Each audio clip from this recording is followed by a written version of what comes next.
سڵاو قورئان دەستوورمانە ئەمە دروشمێکە کە 100 ساڵە دەوترێتەوە بەڵام ئایا چ مانایەک دەگەێنێت قورئان دەستوورمانە ئایا قورئان هیدایەتە بۆ مرۆڤاتی یا دەستورێکە وەک هەر دەستورێکی تر بینەرمان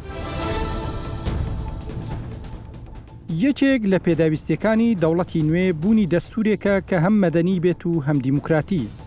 واتە هەم ڕێز لە جیاوازیەکان بگرێت و هەم پشت بە ئیرادەی ڕاستەقینەی گەل ببەستێت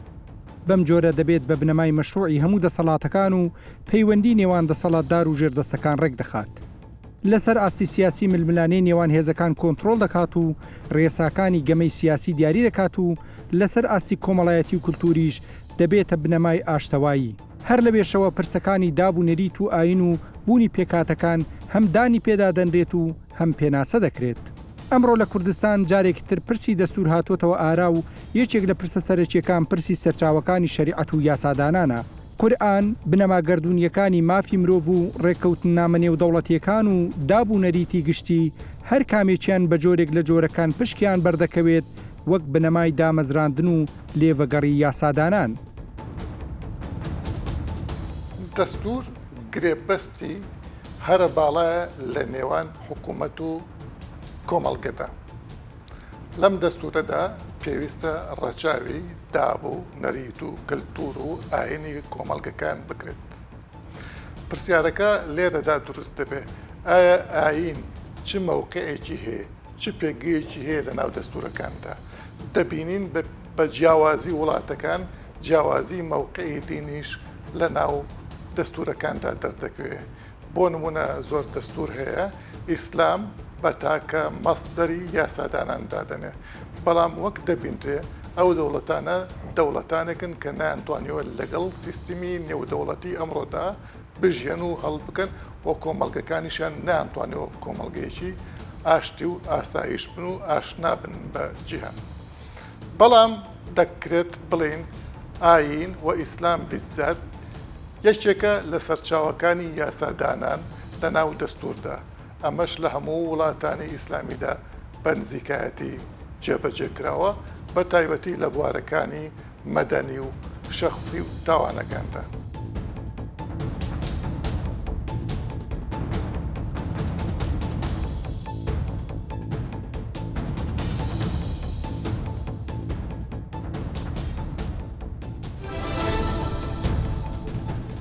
مەسەلەی دەستور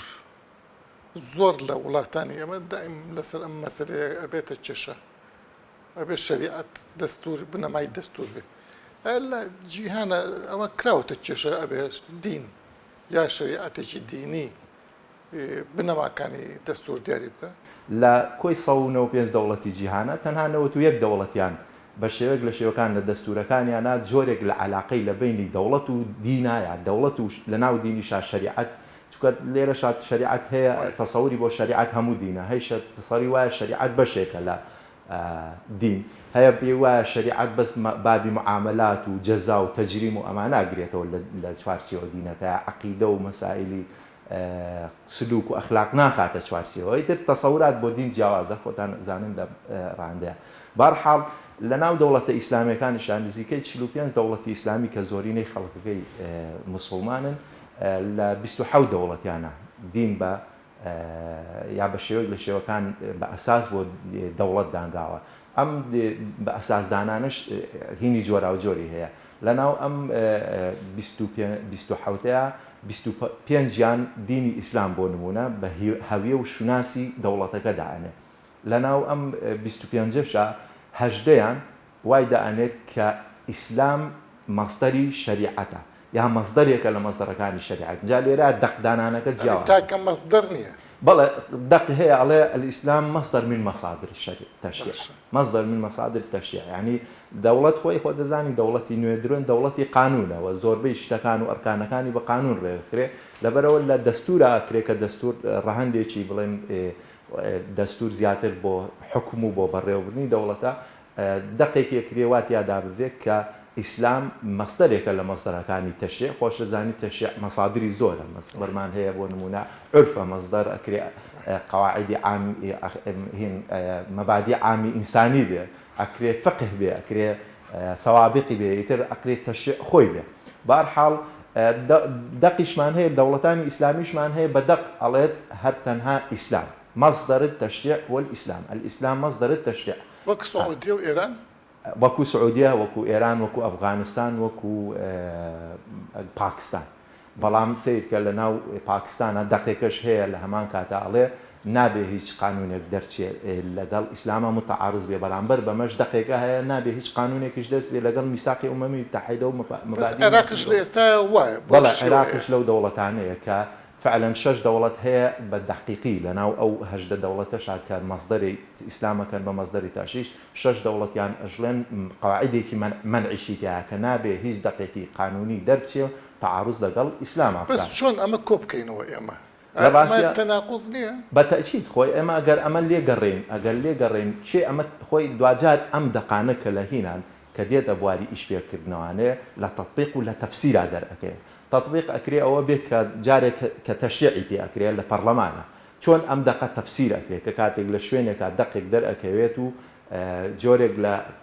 تەسەوری جۆرێک لە تەعاروزی یا ئەکرێت لە نێوان دینە یا لە نێوان دین و بۆنمونە مافەکانی مرۆڤ لەگەڵ جزیەدان و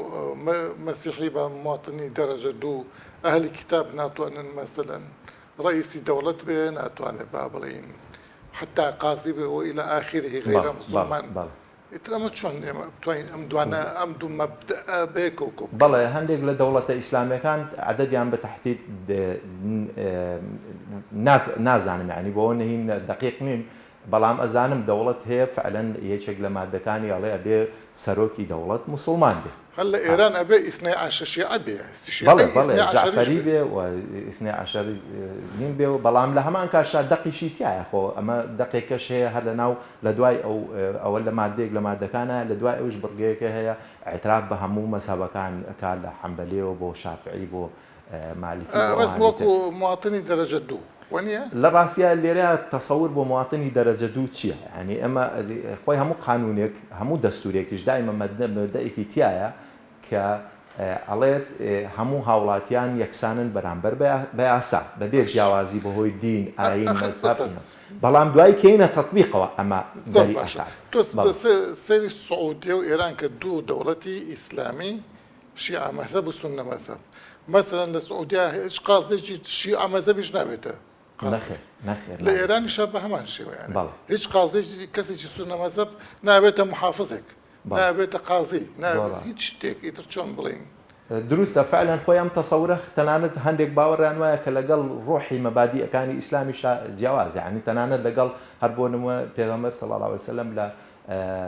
صحیفەی مەدینەیە و تەنانەت لە واقعیشا کە ڕوویداوە لە قەزەی یەکێک لە قەزیەکانەوەی کە لەگەڵ یەهودیەکە بێڵێ ئەبی شەرعیکم ئەم بشەرعینە ئەم بشریعەتیکم ئەم بشریعەتینە ینی تەنانەت شریعەتی ئەویش پێش شریعەتی ئیسلامەکە حکومەکە بکرێ ینی ئەمە وادانێ کە ئەلە لەقەل خۆ ئەگەر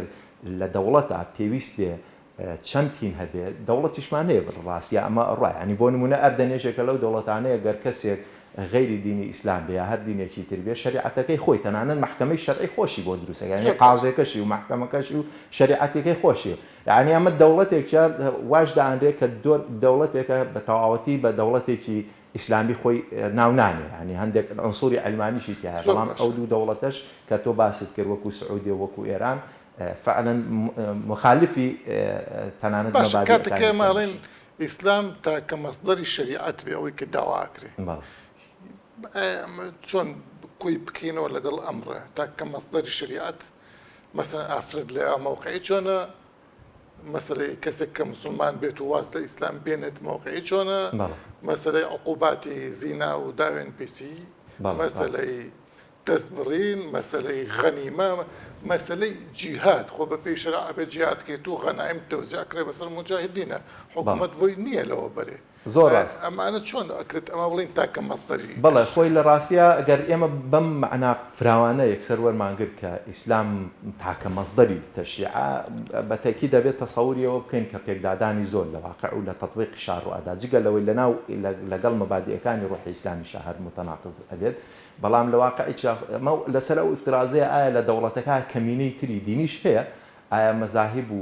تەیاراتی کەی دینیش هەیە غەیری دینی ئیسلام یعنی بۆ بنەوە دینی تر هەیە لە غەیری ئیسلام باش تۆ با بڵێن لە سەتاسەتی مسلمانە با بڵێن لە سەتاسەتی موسڵمان ئفترازیەوە بکەین بەڵام لەگەڵ بە پێی شریعەت ئەبێ حکوومەتی ئیسلامی جیهاد بکە جیهاد فەرزە لەسەری ئەگەر هینیش نەبێ ئەنجا جیهادیش کردەوێ سەبی بگرێ ئەبێ وڵاتان بگرێ ئەبێ ئەو غەنیمەیەکی گرێت چوار لەسەر پێنجی با بە مجاهیدین ئەبێ مەسەلەن چۆن ئەمە جێ بکەینەوە لەگەڵ واقعی ئەمڕۆیە بەڵێ لە ڕاستیە هەندێک تەسەورات هەیە کە دواتر بۆ من وتم ئەم دەقانە دواتر ئەچنە تەطبیق و تەفسیرەوە تەفسیری چێ ئەیکە عادەتەن قەزا زۆربەی کات ئەیکا یا مەحکەمەی دەستوری ئەم تەفسیرەکە یا قەزات تەفسیرەکە بەکات بەتایبەتی یان جۆرێکش لە مڕاقبەی دەستوری هەیە کە بە شێوەیەک لە شێوەکان هەیئەتێک ئەکرێت دەور ببینێت لە دیاریکردنەوەی ئەم دەقا بە پێی دینی ئیسلامە یان نەبار حاڵ لێرە ڕەئی زۆرە هەیە باوەڕی وایە کە ئەی ئیسلام لەناو هەمان دەستورە چۆن تەفسیر کراوە ئەگەر بوترا ئیسلام مەصدەری تەشریعە ئیسلام خۆی چۆن تەفسیر کراوە هەیە ئەڵێ بۆ نمونە ئەکرێت دەقێکە هەبێت بڵێ لە قەواعیدی ئەحوالی شەخصیە باشە یان لە بواری ئوسرە یا بۆ نمونە لە مەسئلەی دیەیە یا لە بواری ئەوقافە بەستەنها ئیسلام هەیکە بەڵام مەجالی تر بۆ نمونە مەجالی تەجریم مەجاری جەزایی بەجێڵێ بۆ قانونی وەسعی ینی نایداتە ئەحکامە شەرعی مەسەلەی دەستبڕین و مەسەلەی ڕەجمکردنەوەمانە وازی ئەهێنێ یا قانونی وەسعی یعنی دقێکەیەت ئەمە دقێکێکە هین ئەکات ینی خۆ ئەمە لە ناو دەستورەکە ئەکرێت تەناقوڵ بێ بەڵام لە هەمان کاتشا دقێکی تر ئەوەستێنێ قەید لەسەر هەر بەس ئەو کاتە ناکرێت ئەمانەی تر بڵێن کاکە ئەم دەوڵەتە هەر بەم حسابەش زۆربەی ئیسلامیەکان حکووماتی ئیسلامی بە حکووماتی کافر ئەزان بەتایبەتی ئیسلامی سیاسی زۆر لە دەوڵەتەکانی ئەمە بە کافر ئەزانرێن ینی پێتوانێەوە هۆی ئەو تەفسیر سەقەتە بێ بۆ بەتەکید وایە بەتەکید ئەمە خۆی لە ڕاستیە هەیشە دەوڵەتەکە خۆشی بە شێوەیەک لە شێوەکانی ینی تەنانەت لە کاتی خۆشیان لە تونوس تەنانەت دقێک هەبێت لەسەر مەسەلەی تەکفیرکردن ینی خۆت ئەزانی کە لە 2014 پرۆسەکە لە دوای 2011 و دروستکردنی دەستورەکە دقێک هەبێت لەسەر تەکفیرکردن چونکە ئەم ئەزیهنیەتە لە ناو خەڵکیشا هەبووە ینی ئەم زیهنیەتە هەبوو کە پێویستە دقێکی وا هەبێت بەڵام دواتر وازی بۆ تەکفیرکردنی خەڵکانی بەڵێ بۆچی ئەمە هەیە خۆی مشکلەکە لێرە ئەوەیە کە دەستور خۆی بۆچی بەکارەهێنرێت هەندێک جار دەستور هەیە دین بەکارەهێنێ هەندێک کاتیش هەیە دین دەستور بەکارەهێنێ ئەمە معاملەکەیە واکرێت لەناو ئەم جەدەلێتێشا لەوە تێبگەین کە بۆچی دین بەکارهێنێەوە بەعکسەوە بۆچی دەستورێک ئەکرێتە خزمەتی دین.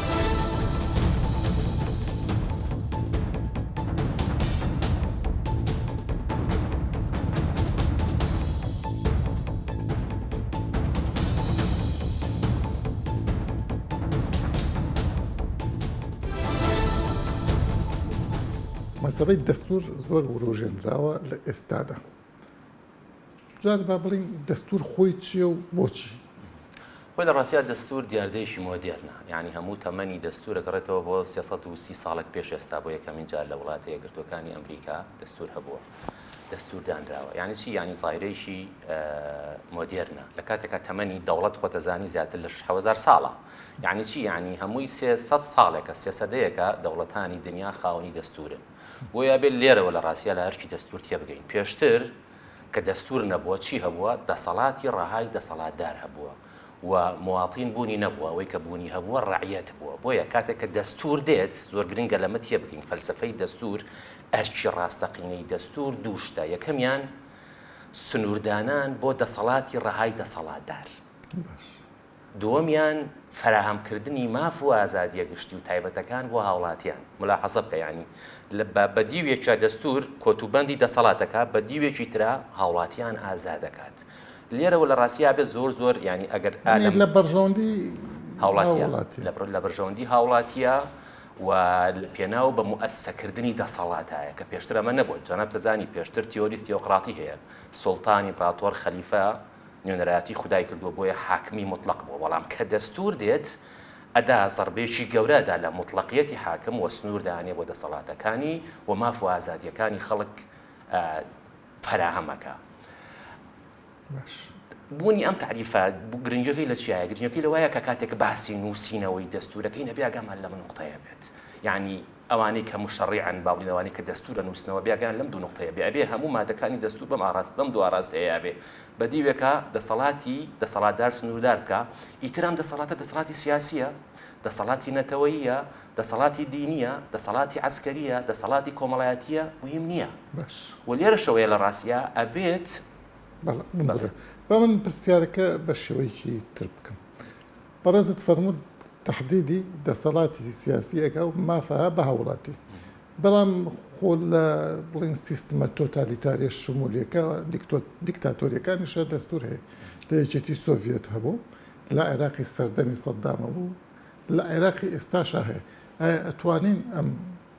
پێناسەی بەڕێزت بچەسپێنین بەسەر ئەم دەستورانە؟ بێگومان ینی لە ڕووی تیۆریەوە زۆری دەستورەکانی دنیا بەوەی عێراقیشەوە بۆ 2005 عێراقیشەوە ئەم دووەرکیان جێبەجێ کردووە. هەموو دەستورەکان بەوانەی دیکتاتۆرەکان توتالیتەرەکانیشەوە و فەرقێکی ئەو تۆش لە بینی دەستورەکانی نییە بۆ ئاگاداریت، ینی لە جزئیاتا فەرقەیە، لە ئەساسیاتا فەرق نییە. بەڵام ئایا لە ڕووی عملیەوە پێوەی پابندرە میان مەسەلەیەکی ترە. بێگومان زۆرێک دەوڵەتان پێوەی پابندی لە ناویشانە عێراق، بەڵام باجی پابند نەبوون بە دەستور چییە؟ فەوزا، دواکەوتویی، گەندەڵی، زەعیفی سیادە و هەموو ئەم شتانە. واتە شکست و سەرکەوتنی پرۆسەی دەوڵەت و پرۆژەی دەوڵەتداری بریتیە لە پابندبوون بە دەستور و پابند نەبوون بە دەستور. کاتێککە پابندی بە دەستور دەوڵەت هەیە بە مانای کەریمە، کاتێککە پێوەی پابندیت ڕوبەڕووی فەوزابیتەوە خۆی کە عێراق و وڵاتانی ئەم مەنتیقەیە زۆر. دکتۆر لە زۆر جار بە تایبەتی لە دنیای ئیسلام ئێستاش لە کوردستان مەسەلەی دین زۆرە ئەوروژێنرێت لەم بابەتەیە. یعنی دین بە تایبەتی چ پەیوەندیکی بە دەستورەوە هەیە. ئێمە ئەزانین لە جیهانی مۆندێرن با بڵێن دەستور پەیوەندیکی وای بە دینەوە نییە. لێرە بۆ لە ڕاستیان ناتوانین بڵین پەیوەندیەک نییە لە بینی دین و دەوڵەتە یان لە بینی دین و دەستورە. پەیوەندی هەیە و زۆرێک لە دەوڵەتانی جیهانیش، یعنی زۆرێک با بڵین لە دەوڵەتانی جیهان ئاماژەیان بە شێواز و بوون و حزوری دین کردووە لە ناو دەستورە. یعنی هەر لە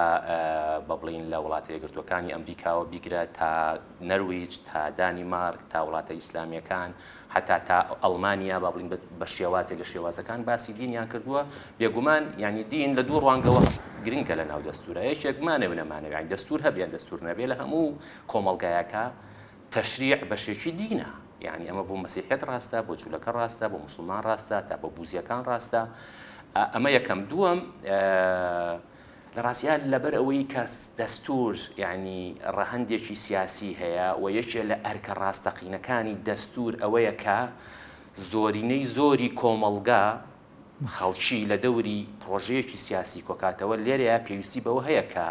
هەم حساب بۆ دین بکە و هەم سوود لە دینیش ببینێ. چونکە ئێمە لەوە بێ جیاوازی نێوان دەستور و یاسایی ئاسایی بریتە لە چی؟ بریتە لەوەی کە دەستور ئەبێ لانی کەم پێوت عەقدی کۆمەڵایەتیە، ئەبێ لانی کەم لە 1975 بۆ 80 خەڵک هاوڕابێ لەسەری دەنگی لەسەردا بێ. بەڵام کاتێک کە بۆ نمونە لێرەوە تۆ ئیسفادە لە دینەکەی بۆ ئەوەی کە زۆرینەی زۆری خەڵک بۆ نمونە دەنگ بەم دەستورە بدەن بۆ ئەوەی کە هەمووان کۆک بن لەسەری و هەمووان یانی دەستور تەنها توانی بڵێ لەناو سیاسەتدا تەنها کایەیەکە کۆکەرەوەی هەمووانە. باشە، بەڵام لە ئێستادا لێرە پێمان ئەڵێن بۆ نمونە ئەم شیعارەکە قورئان دەستورمانە. پێت وایە ئەمە یعنی چی قورئان دەستورمانە؟ لە ڕاستیە یعنی ئەمە طبعاً مناقشەیەکی زۆر بێزەنتی بەتوانم بڵێم بێلەزەت هەیە لە دنیای ئیسلامە و لە کوردستانی شاوا خەریکە سەر هەڵەیە سەبارەت بە مەسەلەی ئایا مەدەستورەکەمان عەلمانی بێ یان ئیسلامی بێ، ئایا ئیسلام مەصدەری سەرەکی تەشریع بێ یان یەکێ بێ لە مەصدەرەکانی تەشریع. مەسەلەی سەوابتەکان، مەسەلەی کەمەنەتەوایی و کەمە ئاینەکانی تر مۆزوعیان چۆنە. خۆی لە ڕاستیە بیاگەمان لە یەکشت بێت ئەوەی کە ئەڵێت قورئان دەستورمانە. لە ڕاستیە ئەگەر وابێ یعنی ئەگەر وابێ کات پێویستیمان بە نووسینەوەی دەستور نییە. قورئان خۆی چۆن دەستور ناتوانێت دەستور بێت، ناتوانێت دەستور بێت لە ڕاستیە. چکە گوتم دەستور ظاهیرەیەکی مۆدێرنە، یەکێکە لە دەرهاوێشتەکانی دنیای مۆدێرنێتە. یعنی ئیشی سنووردارکردنی دەسەڵاتی ڕەهای دەسەڵاتدارانە ئیترەم دەسەڵاتدارەتی و کوتم سیاسی بێ ئاینی بێ بۆیە لە ڕاستیا بۆ نمونە ئێستا بەشێک لە ئیسلامیەکان هەمووشیانە لە ڕاستیا باس لەوەکەن کە ئەبێ ئیسلام تاکە مەصدەری سەرەکی تەشریع بێ بەلای منەوە یان من بۆ خۆم لەسەر ئەم ئیدعایە کۆمەڵێک ملاحەزەم هەیە یەکەم ینی بیانووی هەنێک لە برادەرە ئیسلامیەکان چی ئەوەیە کە زۆرینەی زۆری کورد موسڵمانە خۆی لە ڕاستیا ئەساسەن ئەم منطقەشی هەڵەیە یعنی دەستور کە دێت بۆ ئەوە نایە کە شەرعیەت بدا بە زۆرینە و کەمینە ئیترەم زەرینەیە دینی بێیان سیاسیان نەتەوایی بێ بەعکسەوە ئیشی دەستور ئەوەیە کە شەرعیەت بدا بە کۆمەڵێ پرەنسیپ واتە کۆمەڵێ پرەنسیپ سالاری هەبێ نەک زۆرینە سالاری بۆیە لە ڕاستیا ئەم منطقەشی هەڵەیە یعنی کە بڵێن زۆرینەی زۆری کورد موسڵمانە لەبەرەوە بێ ئیسلام تاکە مەصدەری تەشریع بێ ئەمە کێشەیەکی گەورەیە چونکە گەم لە حەسەب بکەی بەشێک لە حیزبە ئیسلامیەکان ئێستاش معارەزان ڕخنیان لە یەکێتی و پارتی و دەسەڵاتی کوردی چییە لە 30 ساڵی ڕابردووە ئەوەیە کە بە منطقی زۆرینە حکمیان کردووە تۆ ئەم ڕخنەیە لە دەسەڵاتە گری ئەو کێمە لە جێی خۆیەتی بەڵام دێی بە هەمان منطق ئەتەبێت دەستور دابڕێژیتەوە ئەمە ڕوبەڕووی ئیشکالی گەورە دەکاتەوە بە ئیسلام تاکە مەصدەری تەشریع بێ بێ من تەفاسیلی ئەم قسەیە چییە یعنی بێ زیناکار ڕەجم بکرێ ئەوەی کە بڵێ من مسلمان نیم بکوژرێ دەستی دەست ببردرێ ئەمانەیە من ئێستا بیستم بێمە سەرەوە لە ڕاستیا ئەمە با بڵێن ئارگومنتی یەکەم ئەوەیە کە نابێت بە منطقی زۆرینە و کەمینە دەستور بنووسرێتەوە ئیترم زۆرینە و کەمینەیە دینیە سیاسیە ئەمە یەکەم بەڵێ ئابی زابط ئەمە یەکەم دووەم ئێمە کاتێککە باسی پەیوەندی نێوان دین و دەستورەکەین یانی باسی ئیسلام و دەستورەکەین یانی باسی چیەکەین یانی باسی پەیوەندی نێوان سیاست و ئاینەکەین کاتێککە باسی پەیوەندی سیاست و ئاینمان کرد و کاتە ئەوەی کە پێوترە ئیسلامی سیاسی لە ڕاستیا بێتەوە بە کەمینە تۆ ئەزانی یانی ئیسلامیەکان بە هەموو تایفەکانیانەوە لە پەرلەمانی کوردستانە کەمینن لەبەرەوە لە ڕاستیا نابێ بە منطقە دیسانەوە منطقی زۆری نەباس لە بوون و تەوزیفی ئیسلام بکەین لە ناو دەستوری داهاتووی هەرێمی کوردستانە ئەمە دوو سێ من بۆ خۆم پێم وایە کە ئیسلامیەکانی ژەبینی خۆیان ناجیاوازن یانی بۆ نمونە کۆمەڵی ئیسلامی شتێکەڵێ یەکگرتووی ئیسلامی شتێکەڵێ ڕەنگە سۆفیەکان یان سەلەفیەکان شتێکی تر بڵێن لەبەرەوە دیسانەوە بنەوە بە کەمینەی ناو کەمینەکان بەڕاستی چوارەم یعنی من بۆ خۆم پێم وایە کە ئەو حیزبە ئیسلامیانەی کە ئیدعایەوەکەن کە ئەبێ ئیسلام تاکە مەصدەری تەشریع بێ پێم وایە بۆ بەڕێوەبردننی حیزبەکەی خۆشیان ئیسلام تاکە مەصدەری تەشریعیان نییە چکە حیزبیش هەر دیسانەوە دیاردێشی مۆدێرنە پێویستی بە یاسای تر هەیە پێویستی بە شێوازی تری بەڕێوەبردن هەیە هەر حیزب خۆی شتێکی ئیسلامی نیە بالضبط یعنی هەتوو ئەوەی کە باس کرد مەسەلەی دەستبڕین و جزیە ئەوانە ئایا بۆ نمونە ئەگەر لە حیزبی ئیسلامی سینا کەسێک دزی بکات دەست پێ بڕنەوە نایبڕنەوە لەبەرەوە خۆشیان با بڵێن ئیش بۆ مەسەلە ناکەن ئەمە مەسەلێکی تر چوارەم ئارگۆمنت کە زۆر گرنگە کاک سۆران جەناب دەزانی ئێمە 30 ساڵە پەرلەمانمان هەیە 29 ساڵە پەرلەمانمان هەیە وەنیە 29 ساڵە پەرلەمانمان هەیە یەک دنیا یاسا دەرچووە لە کاتێکا دەستوریشمان نەبووە وایە یەک یاسام پێ بڵێ پێچەوانی شریعەتی ئیسلام بۆ بێ خاصن لە ئەحوال مەدەنی هیچ شتێک دەرنەکراوە لەبەرەوە ئەم ئیدعایە من پێم وایە ئەمە جۆرێکە لە پۆپۆلیستی بوون ئەمە جۆرێکە لە تەوزیفکردنی دین بۆ کۆمەڵی مەرامی سیاسی ئەمە جۆرێکە لە شەڕفرۆشتن لە ڕاستیا بە بالضبط یعنی بۆ ئەوەیە یعنی بەڕاستی لەو لاشەوە لە ڕاستیاوەشی کە پێوتری علمانی نابێ یعنی تونڕەوانە قسە لەسەر هەنێک مۆزوع بکا بۆ نمونە بێ ئیسلام با بڵین دین پێویست دەستور بە هیچ جۆرێ حضوری نەبێت لە دین هیچ جۆرێ حضوری نەبێت لە ناو دەستورە لە ڕاستیا بێ ڕێزی ئاینی زۆرینەی خەڵکی کوردستان بگری و لە هەمان کاتیشا بێ ڕێزی ئاینەکانی تریش بگری و ئەبێ لە ڕاستیا ڕێزی بێ ئاینەکانیش بگری و بۆیە سیاغەکردنی بوونی دین لە ناو دەستورە لە ڕاستیا پێویستی بە وردەکاریەکی دقیقەیەکە من بخۆم لە نووسینێکە تاکەم تا زۆر ئەمە ڕوونەکەمەوە لە ئایندەیە و لە هەنێک بەرنامەش من باس کردووە بە تا ڕادەیەک بە کورتی لەبەرەوە لە ڕاستیا یعنی ئەبێت ئاگامان لەوە بێکە ئێستا کە دینیش با بڵین دەستوریشمانە ئێمە پێچەوانەی دین هیچ شتێکمان نەوتووە بەڕاستی بوو هیچ یاسایەک دەرنەچوە تۆم لە حەزە بکە تونترین یاسا کە بە حساب تۆزێکین بۆ ئەو یاسایە بوو کە وەختی خۆی مەم جەلال سەرۆکی هەرێم بوو لەسەر مەسەلەی فرەژنی ئەوانە دەری کرد دیسانەوە ئەویش ئیسنادی کردەوە سەر چی سەر ڕەئی فەقیهە لە فەقیهەکانی ئیسلام کە بۆ حەنیفەیە وەنیە یعنی بەس مۆیە لادان لەمە نییە لەبەرەوە شەڕفرۆشتن لەم ڕۆوە بە قەزیەکردنی ئەم ئەمە مەسەلەیە شەڕ فرۆشتنە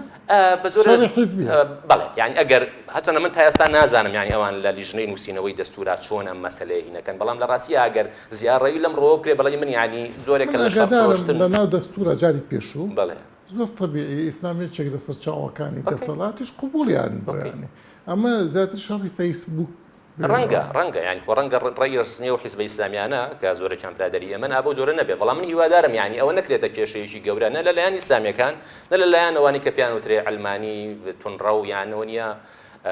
ئەم مۆزوعە ئیستیغلال نەکرێ بە شێوەیەکی خراپ. دەستور وەک دایکی یاساکان و گرێبەستی کۆمەڵایەتی نێوان هێزەکان دەبێتە بەڵگەنامەیەکی گرنگ بۆ پەڕینەوە لە ڕەوشی سروشتی بەرەو ڕەوشی سیاسی و مەدەنی.